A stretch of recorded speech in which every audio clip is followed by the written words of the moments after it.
Hello. All right, so today the subject is musical characteristics of the Baroque era. Talked already about things like what does the word Baroque mean, what's the significance of those dates, 1600 to 1750. Talked a little bit about what's going on sort of historically in society in Europe during this time. And now we're going to talk more specifically about music. And I'm starting from page 104 in the 9th brief edition of the Canian text. And I'm going to go through, pages 104 to probably 107 or so, maybe 109, depending on how far I can get in the limit that I like to impose on myself, which is about 50 minutes. Now, there's a lot of material in here, even though that's only a few pages. There's a lot of material, and a lot of it is sort of a technical, musical nature. So what I'm going to do is I'm going to emphasize the things that I think maybe need the most help to understand. I'm not just going to go through and read everything in the book. I trust that you can read. Whether or not you choose to read, of course, is up to you, but you can read.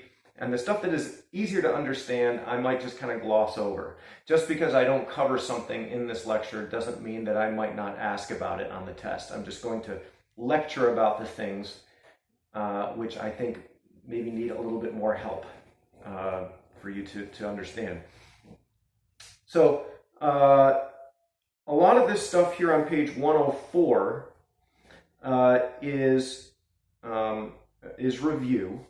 So it says here, in music, the Baroque style flourished during the period from 1600 to 1750. They mention the names of the composers that we're going to look at. Now, there are many, many different composers, but we're going to focus on 6 in particular, only 6 out of the thousands of composers and musicians during this 150-year period. And in chronological order, which is the way that I always like to go, those 6 are going to be Claudio Monteverdi, and then Henry Purcell, Arcangelo Corelli, let's see, who am I leaving out? Antonio Vivaldi, George Frederick Handel, and Johann Sebastian Bach. So those 6, again, Monteverdi, Purcell, Corelli, Vivaldi, Handel, and Bach. So as we are approaching the test, one facet of this information, one area of this big picture that you should acquaint yourself with these 6 composers, where they were from, which part of the Baroque era chronologically did they exist in. As we're going to see, there's sort of an early, middle, and late Baroque, right? And there's some stylistic differences over that period. So you should know of these different composers as we cover them. Were they early, middle, or late Baroque? You should know, for example, what instrument they played. This is the era, by the way, of instrumental music, when most composers now tend to be more instrumentalists than vocalists, which was true of, let's say, the Renaissance. The greatest composers tended to be more like vocalists. Like Josquin was primarily a singer. He could probably play some instruments too, but he was trained primarily as a singer because, of course, that was the age of purely vocal music for the most part. Now we're moving into an age of instrumental music. So each of these composers specializes on an instrument. And it turns out that there are 2 particular types of instruments that are more important than the others. And those are the bowed stringed instruments, the violin, the members of the violin family, and the keyboard instruments, which we will talk about. Anyway, so they mention those 6 composers, and those 6 are the ones we are going to focus on. Obviously, there's many, many more. Now, next paragraph gets into what I just talked about. The Baroque period can be divided into 3 phases: early, middle, and late. Now, I am not going to get into, like, what are the exact dates of the early versus the middle versus the late. They give you the dates 1600 to 1640, so the first 40 years are early. The middle, they say, are the next 40 years, 1640 to 50 years, 1640 to 1690. And then the late Baroque, they give it 60 years, 1690 to 1750. It's not really that cut and dry, though. There's kind of a spectrum. And there is some change over this period. That's why we can divide it into an early, middle, and late. It wouldn't make any sense to have these divisions if there was not something changing to distinguish, let's say, the music of the early Baroque versus the middle versus the late. Now, the thing that changes most, I would say, from the early to the middle to the late is musical texture. So remember what texture is, specifically when we talk about music. Texture is the relationship of the melody to the music as a whole. So, for example, monophonic texture means a single line of melody and nothing else. Polyphonic texture means several lines of melody going on at the same time, each of which is considered to be equal and independent to each other. And then you have homophonic texture, the one that we're most familiar with because most popular music is in homophonic texture. That's when you have one main melody that's the most important thing and it's out front. And then you have other stuff, which is more in the background, which we would call accompaniment. So those are the three textures of music. Now here's what changes over the course of the Baroque era. In the early Baroque era, composers tended to favor homophonic texture. This is a sentence right out of the book, by the way. Third paragraph, first sentence. Early Baroque composers favored homophonic texture over the polyphonic texture typical of Renaissance music. So that's something that changes from the Renaissance to the Baroque. Renaissance music, as we learned, one of the most basic things to know about Renaissance music is it tends to be in polyphonic texture. But early Baroque music, the style changes and it goes to homophonic texture. Why is this? Well, it has to do with opera. When we get to talking about opera, probably the next lecture, maybe the one after that, we will see that homophonic texture was seen as really the only texture that would work for opera, right? So, and I also said, now I said last time that opera was the big trendsetter. So if homophonic texture is correct for opera, and opera is the most influential genre of music, meaning what happens in opera tends to influence all of the other genres, then music generally will tend to follow that convention and be in homophonic texture. That's the fashion. And the fashion is kind of dictated by opera. Right? So that's true of the early Baroque. Tends to be in homophonic texture. But what happens is, as we get to the middle Baroque and the late Baroque, composers probably just kind of can't help themselves and they want to add little additional layers of melody. And so the trend then gets to be more and more polyphonic the later we go in the Baroque era. So that by the time we get to the late Baroque era, and the two greatest composers of the late Baroque era are generally acknowledged to be J.S. Bach and George Frederick Handel, much of their music, especially Bach's music, is almost always in polyphonic texture. It's almost always the case, if you listen to Bach, that there's more than one melody going on, right?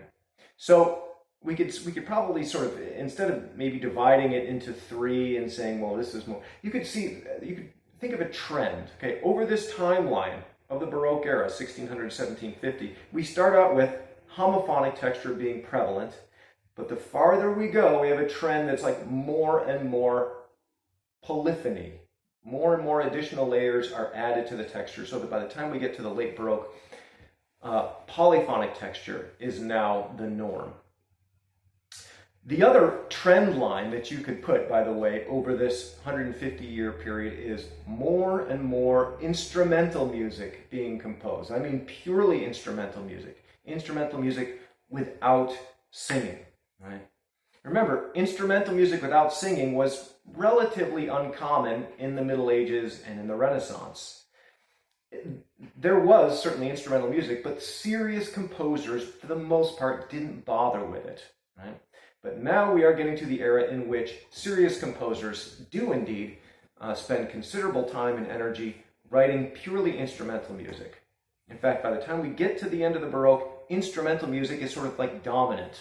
right? There is more instrumental music being composed than vocal music. Okay, what's next? Now here's something kind of important. The fourth paragraph down. To depict extreme emotions in their texts, early Baroque composers used dissonance with a new freedom. Never before were unstable chords so prominent and emphatic. Okay, so remember what dissonance is. Dissonance is when you have harmony that produces tension because there's sort of like a clashing. Instead of blending well together, which we call consonance, if we have two sounds, two different pitches, let's say, or three different pitches, however many, but if they tend to clash instead, we call that dissonance. And dissonance isn't like wrong or a mistake, or at least it doesn't have to be. It can be intentional, because oftentimes what the composer is trying to do is to create tension, which will then later resolve. So that we have dissonance followed by consonance. So we have tension followed by resolution. Now, there was dissonance in Renaissance era music. But the practice during the Renaissance was to blend the dissonances in so skillfully that they didn't sort of jump out at you and make you go, ugh, that was ugly or weird, right? There's plenty of dissonance in Renaissance music, but there was a technique that Renaissance composers were trained in that allowed them to use this dissonance in a very subtle way, sort of like the way that a chef, a well-trained chef, will use seasonings to keep the food from being too bland, but they're not going to use so much that the taste of the seasoning kind of overwhelms the taste of the food itself, right? So that's what we call preparation, careful preparation of dissonance, which was the norm in the Renaissance, right? Because, of course, if we had too much dissonance, it would sound ugly. And as I said last lecture, probably the main priority of the Renaissance composer is that the music always had to sound beautiful. If it wasn't beautiful, it would cease being music and it would become noise or something, right? However, we have a style change as we move into the Baroque era. And again, the reason for this has to do with opera. In an opera, you have characters, right? And you have a story, and things happen to the characters, and the characters feel various emotions, very often negative emotions, grief, anger, whatever. These emotions have to be depicted somehow in the music, have to be expressed in the music. And the more vividly expressed they are, the better. Because remember, now in the Baroque era, there's sort of a different priority. And now the expression of emotions is the top priority and kind of takes precedence even over pure beauty. So now composers are using what we call unprepared dissonance. Dissonance that isn't blended in so skillfully that you can barely detect it. Dissonance that is right there in your face, that the composer wants you to hear, maybe even if it sounds ugly. The composer wants you to feel a little bit that ugliness, because that's the same kind of feeling that you get when you feel these negative emotions, like rage or grief or tension or whatever it is. Right? So, we have these unprepared dissonances, which at first were considered very controversial, especially when the first really great composer of the Baroque era, Claudio Monteverdi, who was the first great composer of opera, didn't really invent opera, but he's considered the first master of opera. He pioneered this new treatment of dissonance and was criticized for it. Other, let's say, composers and music critics who heard Monteverdi's music said, well, he doesn't know what he's doing. He's got these dissonances that just kind of jump out at you. They're unprepared. Like he hasn't been well trained. And Monteverdi responded and said, no, I'm inventing a new practice. What you're talking about is the old practice of trying to blend in dissonances. But I'm inventing a new practice because the music, in my music, speaking as Monteverdi, the notes are not as important as the words, because it's the words that are, in the case of opera, that are moving the plot along, that are drawing people into the story. And therefore, then whatever is going on with the notes has to serve the meaning of the words. So if the words that the singer is singing have to do with grief or anger or whatever, then there's no point making the music all, pleasant and pretty sounding.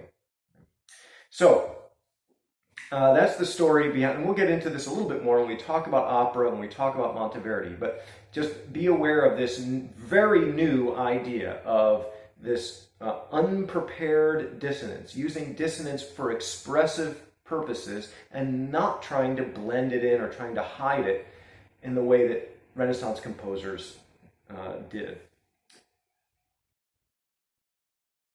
Okay, now the book does say, last full paragraph of 104, we focus mainly on the late Baroque period, which produced most of the Baroque music heard today. So they're basically just saying, in their examination of the Baroque era, they're going to spend more time talking about late Baroque music, because that's kind of like what's more familiar today. It's just sort of a choice that they made in this book, which means that all of this stuff that they are going to talk about as being typical of Baroque music is maybe more typical of late Baroque than of early Baroque. And they're just kind of like warning you that the chapter is going to focus more on late Baroque. And we can certainly see this in the way that they deal with the different composers. Remember those 6 different composers that I mentioned? Only one of them is really an early Baroque composer, and that's Monteverdi. Monteverdi is a huge, important, pivotal figure between the Renaissance and the Baroque. In fact, he kind of invented many of these practices that we are going to learn about. So, kind of a revolutionary figure in music, Monteverdi. You may never have heard of him, but he was as important in his own day and as sort of influential and controversial as Beethoven was a couple hundred years later. Okay, so we have Monteverdi, who is early Baroque, and then the book deals with 2 mid-Baroque composers, Purcell and Corelli, and 3 late Baroque composers, Vivaldi, Handel, and Bach. So their coverage of the Baroque era is kind of weighted towards the late Baroque. All right, now we get into characteristics of Baroque music. First one they mention is unity of mood. And actually, before we talk about unity of mood, keep in mind that mood or emotion, or the word that they used back then, affect or affection. The word affection today, you think of like petting your cat or being affectionate. That's not what was meant by the word back then. Affect or affection kind of means what we would call mood or emotion. And remember, that's the most important thing in the Baroque style, is trying to project a certain mood or emotion and trying to get it really as specific as possible. Trying to get your audience or your viewer, if we're talking about the visual arts, to feel exactly the emotion that you want them to feel. It's about manipulating people's emotions. And if you're going to do that, then the logic kind of dictated at the time, you should focus on one particular emotion at a time. That's what they mean by unity of mood. A Baroque piece generally expresses one basic mood. What begins joyfully will remain joyful throughout, and the same is true of what begins sad or what begins with anger or tension or whatever.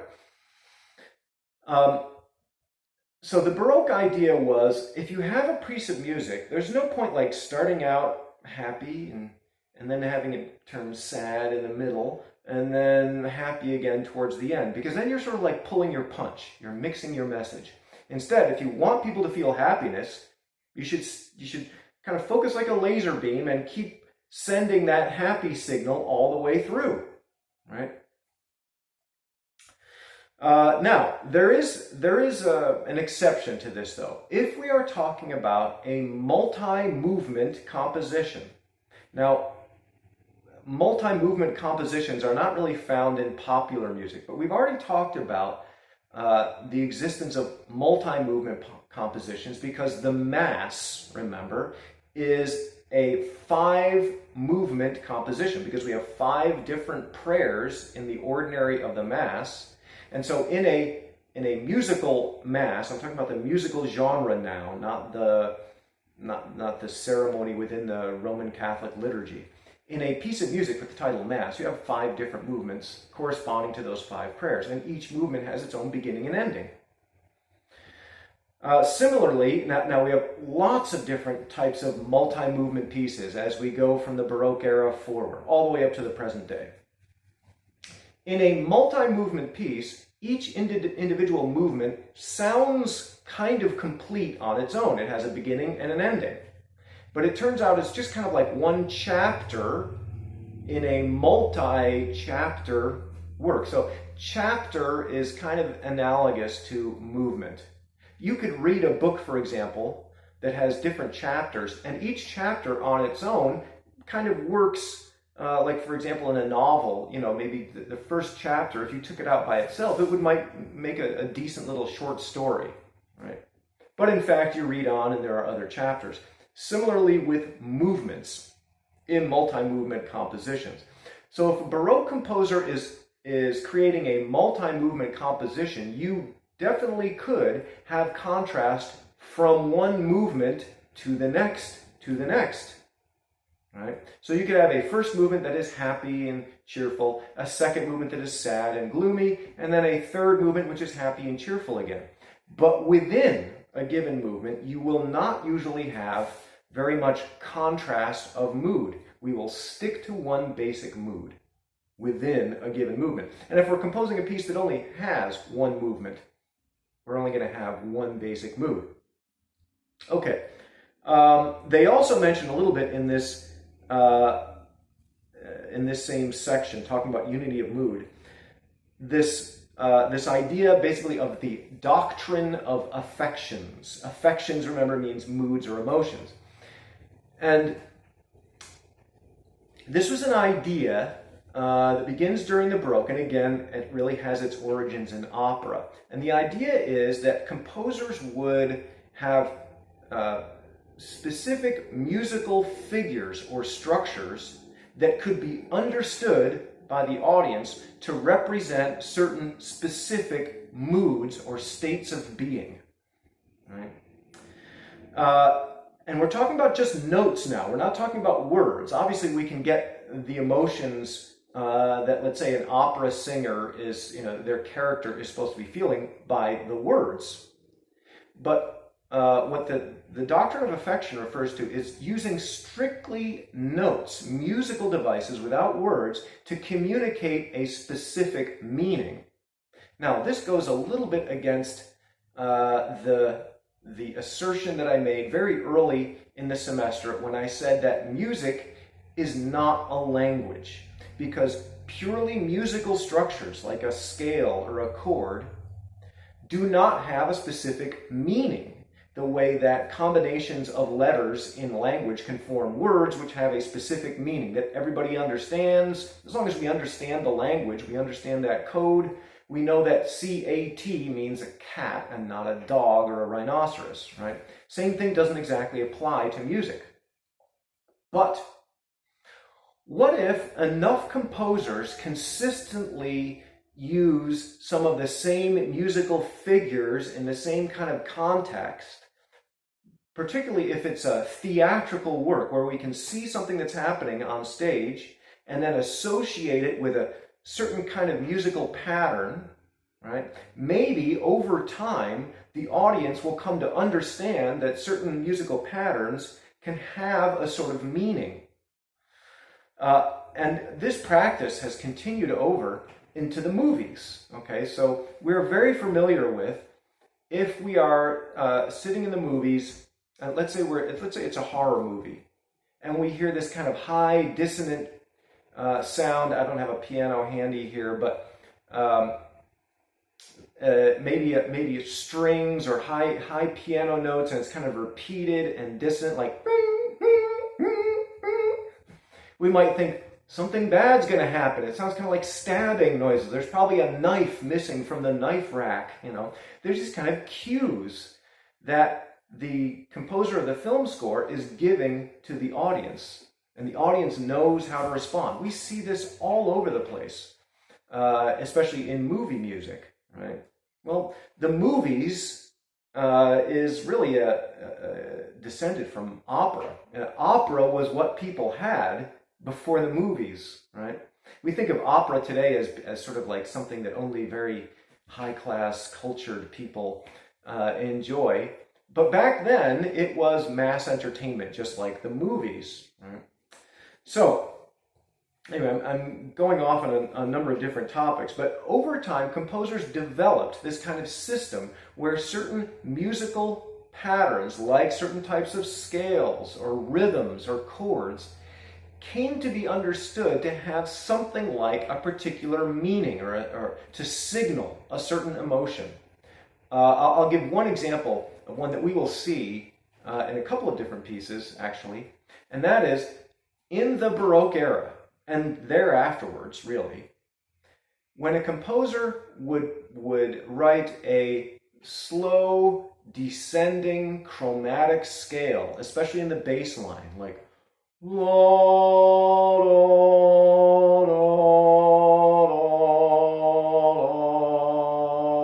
when the audience heard that, they're like, ooh, death. This represents death, sort of like sinking into death, or maybe even sinking into the grave.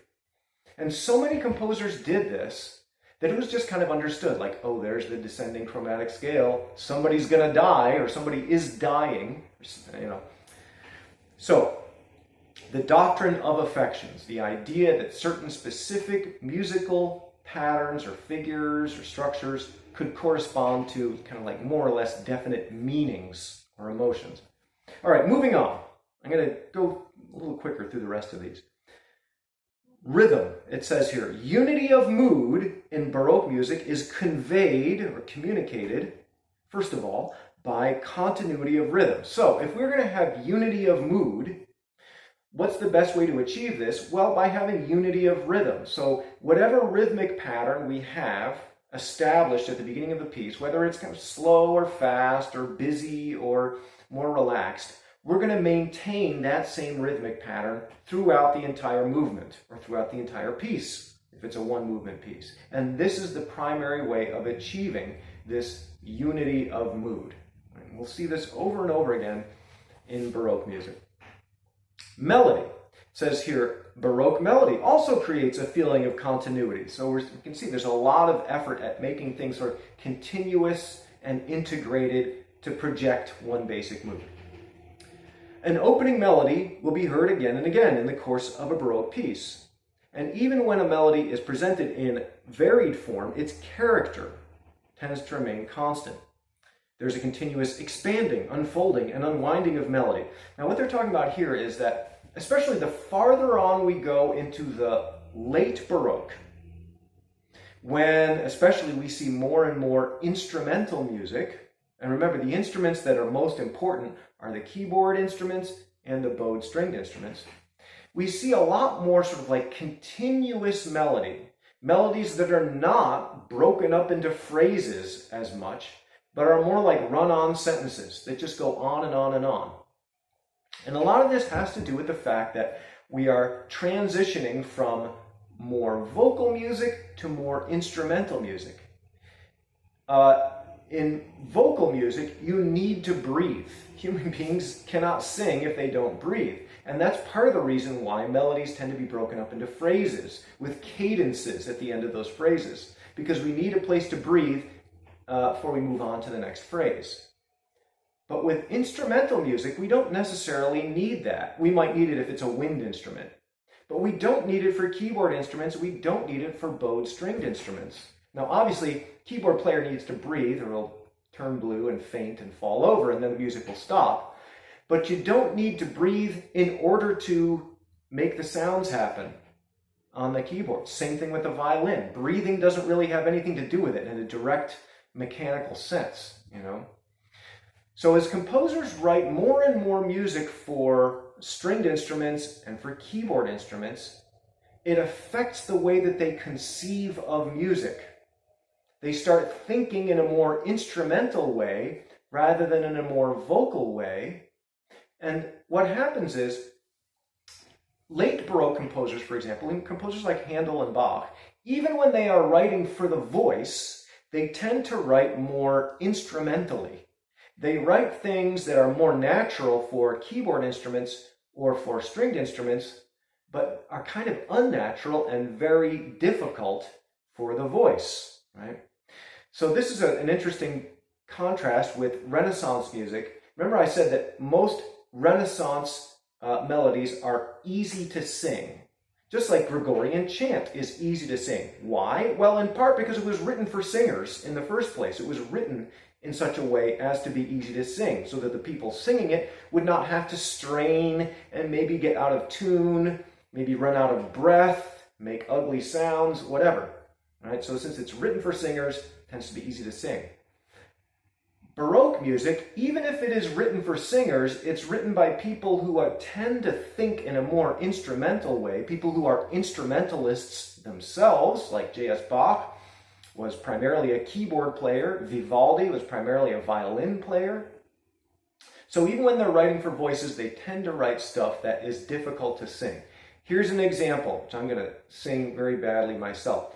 You might be familiar with Handel's Messiah, which is an oratorio.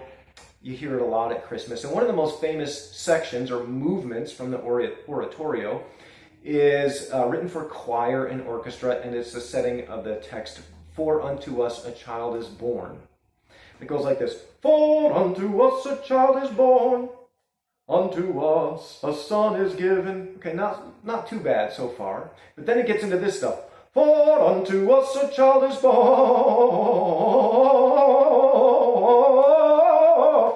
Lots and lots of notes. Right? Very difficult to sing. Easy to play on a keyboard, actually, or on a violin, because you're just wiggling your fingers. No big deal.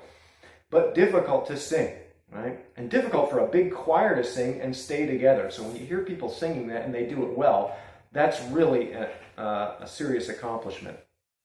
And that melody tends to go on and on and on, and it hardly stops for breath. Baroque era vocal lines are difficult to sing, unlike those of the Renaissance. Okay, moving on.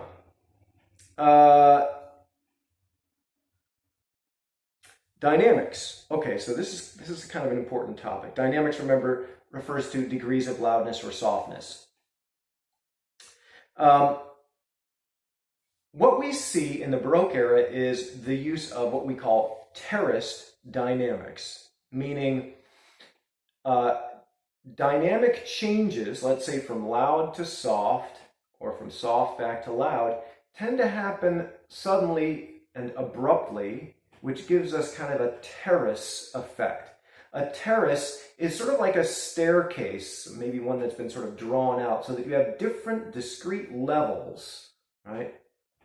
In fact, you see in some countries that are very, very hilly, they practice terraced agriculture, where it's very difficult to farm on the side of a hill. You plant your seeds and the rain comes and kind of washes everything downhill. So what you need to do is cut flat areas into the side of the hill. This is terraced agriculture.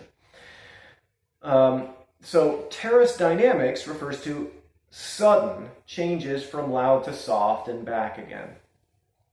The reason we see this in Baroque music is because the keyboard instruments of the time, the main keyboard instruments being the harpsichord and the organ, were only capable of sudden changes of dynamic. They were non-touch sensitive instruments. Remember, this is the time before the piano was invented.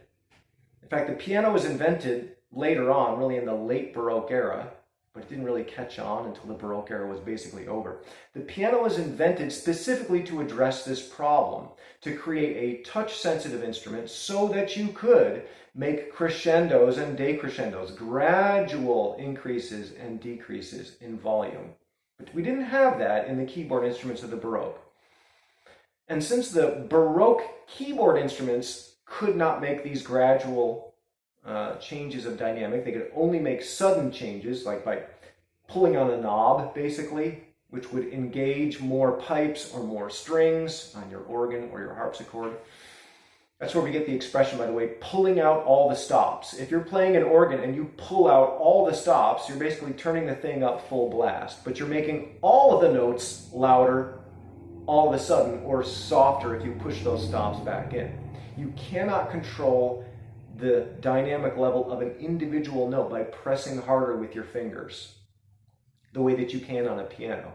So since the keyboard instruments were not capable of gradual changes in dynamic, there's no point having the other instruments do that because they can't match with the keyboard instruments. So Terrace dynamics tended to be the norm in the Baroque era. Now, they do mention that there was another keyboard instrument called the clavichord, which is touch sensitive. Problem with the clavichord is, though, it had such a very soft dynamic range, meaning it really couldn't play anything above mezzo piano. It was such a soft instrument, didn't produce a lot of volume, that it was not suitable for use in public performances. The clavichord is like an instrument that you would have in your home and you could play for yourself or a few friends, but bring it into a big concert hall and you just can't hear the thing. Or play with other instruments and you can't hear it. So the clavichord is not considered a major keyboard instrument. The major keyboard instruments of the Baroque are only the organ and the harpsichord. Okay, texture. I already talked about texture in the Baroque era. Early Baroque music tends to be homophonic in texture, but the later we go in the Baroque, we tend to see additional melodic lines kind of creep back in, so that by the time we get to the late Baroque era, we tend to be back in polyphonic texture. Thing is, though, even though we have polyphonic texture in the late Baroque era, and we had polyphonic texture in the Renaissance, late Baroque music does not sound like Renaissance music, right? Here's some differences. First of all, music of the Renaissance tends to be purely vocal, a cappella. Music of the Baroque period is either purely instrumental or it's instruments and voices combined. The a cappella thing is no longer fashionable in the Baroque era. Most serious composers don't bother writing very much a cappella vocal music. Here's another difference. Music of the Baroque era tends to be much more rhythmically energetic. You are made aware of the beat, much more than you would be in the Renaissance.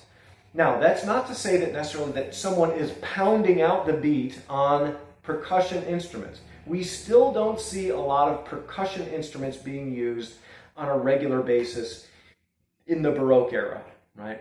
But you don't need percussion instruments in order to emphasize the rhythm.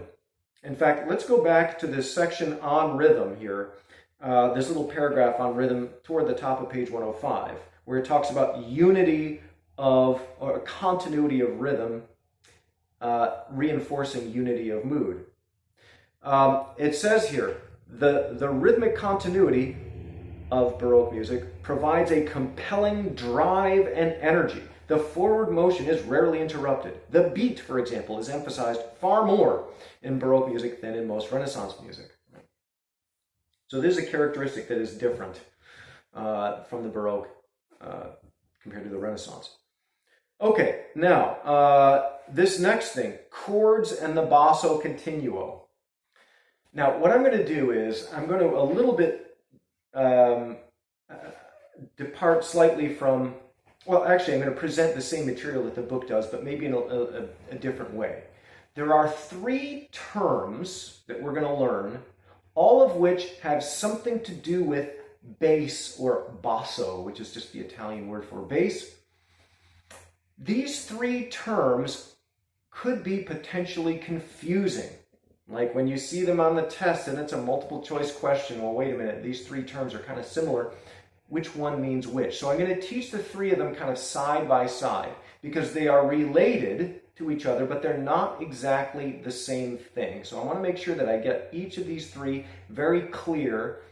And so for that reason, just to kind of minimize confusion, I'm going to present them all at once. And if you're taking notes, write these three words with some space in between them, and then we'll fill in. Okay, so the first of them is Basso Continuo.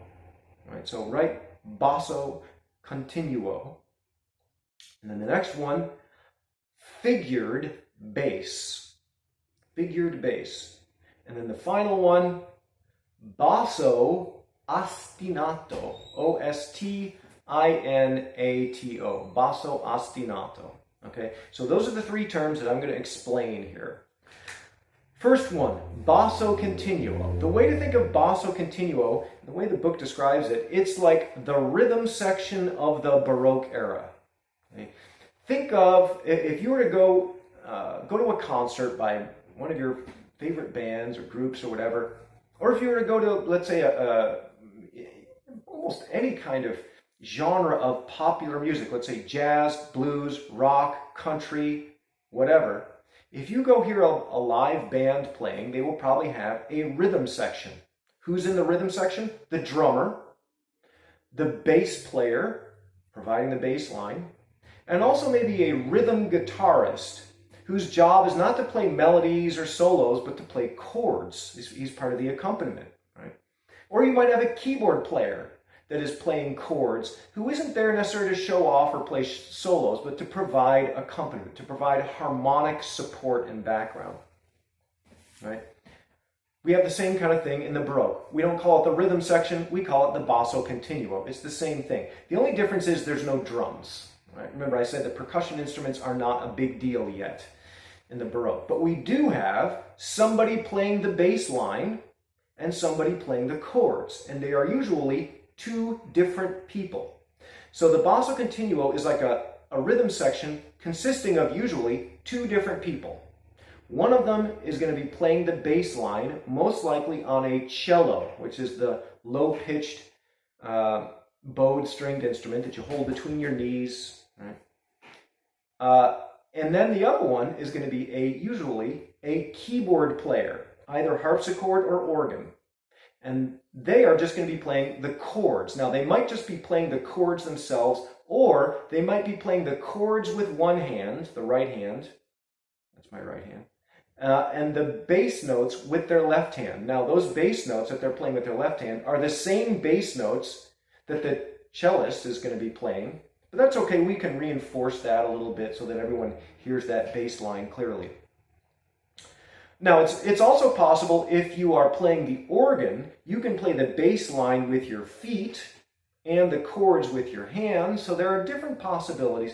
But in most situations, the Basso Continuo is like a section within a group consisting of two people.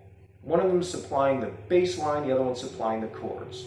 Right? And this was considered kind of a necessity in any Baroque ensemble. In other words, if we have a bunch of people playing music together, whether we're talking about opera or an oratorio or an orchestral piece or a piece for a small group, what we call chamber music, anytime we have a group of people playing together, we have to have that rhythm section, the Basso Continuo. Now, they talk about chords. We had chords before. There were chords in the Middle Ages and in the Renaissance, but the chords were kind of a byproduct, were an after effect of the polyphonic texture, right? So that as different melodic lines coincided at a given point, you could take those notes and identify what chord it is. What's different, in the Baroque era, composers start to conceive of chords separately, kind of like on their own, as separate entities that don't necessarily have to be created as a byproduct of polyphonic texture. Remember, polyphonic texture kind of goes out of fashion at the beginning of the Baroque era, but we still have chords. Those chords are in the accompaniment, in the Basso Continuo, in the keyboard player's hands. All right. So chords kind of take on their own separate identity to a much greater extent during the Baroque era. Okay, so now let's talk about what figured bass is. Figured bass is a way of writing music. It's a notation system. Right? And it's called figured bass because what you do is you take a bass note, right, that's written down, and you use a figure of some kind, and figure usually means a number. It's an old-fashioned word for a number. You know, if you've ever heard someone say, well, I'm not so good with figures, meaning they're not good at math, right? Figure means a number. It can also mean some other kind of a symbol. If you combine a certain bass note with a certain number or symbol, if you are trained in this system of notation, then you know what kind of chord to build, right? And all you need is that bass note and that number or symbol. You don't need to actually write out all the notes of the chord on the staff. If you have a keyboard player, and it was really the keyboard players who had to deal with this system of notation called figured bass. If you have been trained in figured bass, which all keyboard players were back then, you just had to in order to do your job, then you didn't need to have all the notes written out for you. All you needed was the bass note and those figures or symbols. So this has to do with Basso Continuo because the keyboard player within the Basso Continuo section is looking at figured bass. All he's got written out for him are the bass notes and these symbols, numbers, figures. And based on that, he is coming up with the chords. We actually have something kind of similar in practice. It's not actually, it doesn't look the same, it doesn't work the exact same way, but we have something called lead sheet notation that all jazz players have to be trained in. And any kind of pop musicians, actually. Usually they might not be able to read music, actually, but they can read lead sheet notation, where maybe just the melody will be written out and there will be little symbols underneath. Let's say like C7 or F sus or G major 7 sharp 9 or whatever. There will be little symbols and figures to tell you what chord to play instead of writing out all the notes of the chord. It's a simplified notation system. And what it does is it saves time, it saves ink and paper, right? And we can see an example, actually, this is kind of not a very good example of what figured bass looks like. It's on page 106. I wish they had chosen a better example. But here on page 106, they show up above, we have 3 different lines of music. The upper one is a figured bass part, and then the lower one is how that figured bass part might be realized, that is, how it might be performed by a keyboard player. Now notice that most of these bass notes don't have any numbers. Well, the lack of a number actually means something in figured bass. It means that you play a root position chord. If you see a 6 there, then you play a first inversion chord. What's a first inversion? It doesn't matter. You don't need to know unless you plan on becoming a keyboard player 400 years ago. Here's a better example, actually, of figured bass. There's a better example a little bit later in the book. When they talk about Corelli in the section, I guess we're over here on page 128. They show a little bit of the music from a trio sonata by Corelli. And down here, you can see the Basso Continuo part. And you'll see there are some notes there. Now, there's no chords written in, but there are symbols and numbers below some of the notes to tell the keyboard player what kind of chord to construct above that given bass note. So that's a Basso Continuo part. By the way, since the Basso Continuo part, it's written out as one part, but it requires 2 people to perform it. Remember, one of them is playing just the bass notes on a cello, and the other person is playing the chords as well on a keyboard instrument. A trio sonata actually requires 4 people to play it because what you've got is a trio made up of 2 melodic instruments plus rhythm section, Basso Continuo. But that rhythm section requires 2 people in order to execute.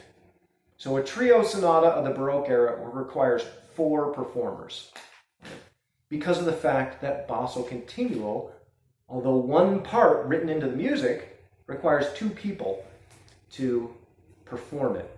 All right, so that's figured bass. It's a notation system, a simplified notation system that only keyboard players had to worry about. Thing is, of course, you have keyboard players in every Baroque ensemble. Right? Remember, every Baroque ensemble had to have that crucial rhythm section. It would be like going to a concert today and there's no drummer and no bass player. I mean, that would just be kind of weird. So back then, it would just be weird if there were no Basso Continuo, if there was no keyboard and probably cello to play that bass line and chords. All right, last thing I'm going to talk about in this little section on these three things having to do with the bass, Basso Ostinato. Ostinato is the Italian word for obstinate.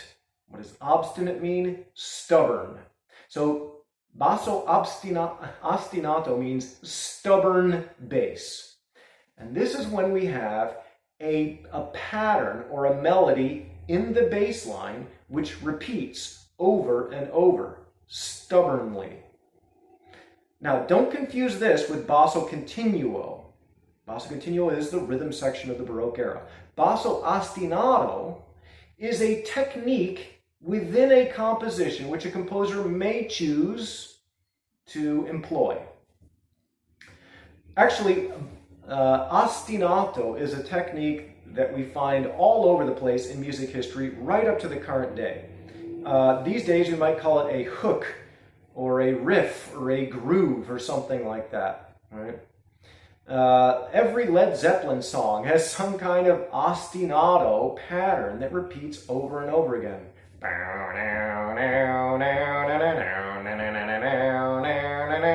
The whole song. Now I'm choosing Led Zeppelin because that's how old I am, but you can think of other examples. That's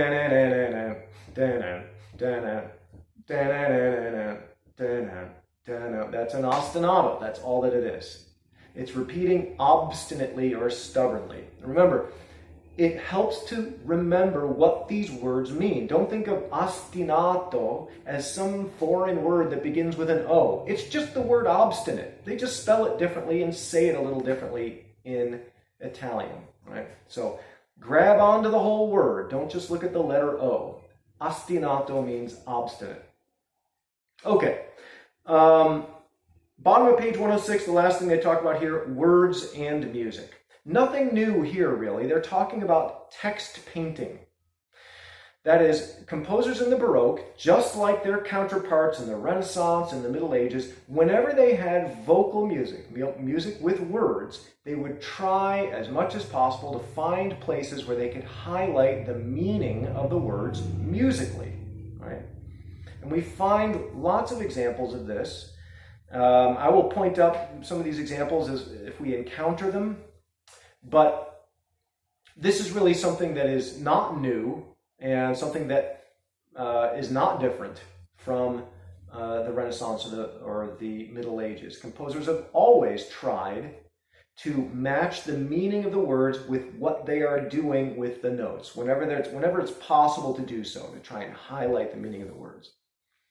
Okay, I see that I am running out of time, so I'm just going to mention one other thing. Over here on page 107, they talk about the Baroque Orchestra. This is the first time we've ever talked about, really, the orchestra, at least, and we talked about the orchestra back in the Elements chapter, right, the first chapter. But historically, we haven't talked about the medieval orchestra or the Renaissance orchestra because there really wasn't one.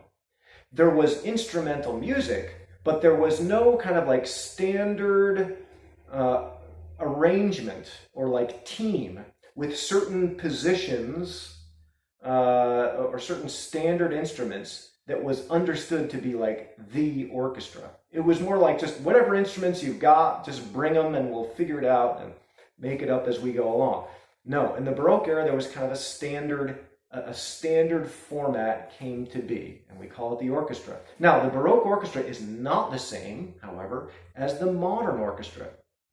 The orchestra evolves over time. This is something we're going to see from the Baroque era to our next unit, the Classical era, to the Romantic era, which follows. The orchestra evolves and changes and pretty much adds more instruments.